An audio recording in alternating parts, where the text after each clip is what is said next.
আল্লাহু আকবার, আল্লাহু আকবার, অসাধারণ অসাধারণ। আমাদের মধুর জগতের সেরা যে ফুলটা, আসলে এটা দেখলে আমাদের পরাণটা জুড়িয়ে যায়। কারণ আমরা এই মধুটাই এতটা উপকারিতা যে আপনারা জানেন সবাই। এই মধুটা এত পরিমাণ উপকারিতা, যেহেতু কালো জিরা খাইলে সুন্নাত খাবার, আর কালো জিরা ফুলের মধু আরও বেটার উপকারিতা। আলহামদুলিল্লাহ, যে কি পরিমাণ ফুল আসছে দেখেন।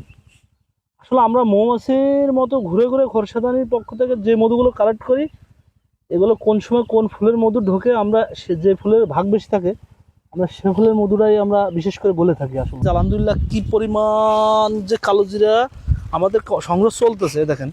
কালো জিরা ফুলের যে একস মধুটা, এটার কালার এরকম আসতেছে, আর যত দিন যাবে তত এটা ডিপ কালার হয়ে যাবে, মানে কালো হয়ে যাবে। আর এই কালার মধুর স্বাদটা আপনার যত বয়স হবে তত গুড় গুড়ে একটা ঘ্রাণ বলবে, আর মধুটা কালো হয়ে যাবে।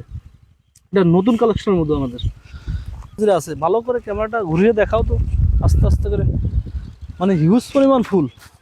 আলহামদুলিল্লাহ আলহামদুলিল্লাহ। ওই ওই বইটা দেখো, ওইটা আবার ভালো করে হয় না, এটা প্রচুর পরিমাণ হয়েছে। এটাও প্রচুর পরিমাণ কালো জিরা, এটাও।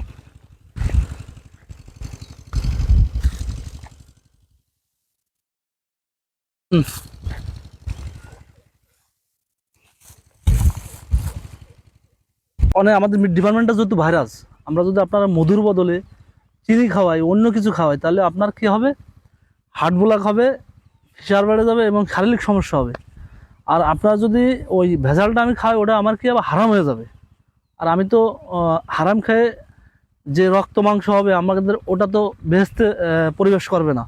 এজন্য আমরা যে মধু ডিপার্টমেন্টটা এতই ভয়ানক রূপ ধারণ করছে যে আমরা আসলে বলে বোঝাতে পারি না। প্রথম আমরা সবাই আমাদেরকে সমান মনে করে। আসলে আমরা কিছু কিছু ব্যবসায়ী এবং কিছু কিছু মোয়াল আছি, তারা আমাদের যত টাকায় দেবেন আমরা হালাল ব্যবসাটাই করবো ইনশাল্লাহ। আমাদের নিয়তটা এটা। সঙ্গে থাকবেন। মাঠের থেকে আমরা কিছু বার্তা আপনাকে কিভাবে মধু সংগ্রহ করি, কী কালারের মধু হয়, কোন মধুর কি বৈশিষ্ট্য, আমরা এগুলো বলে থাকবো।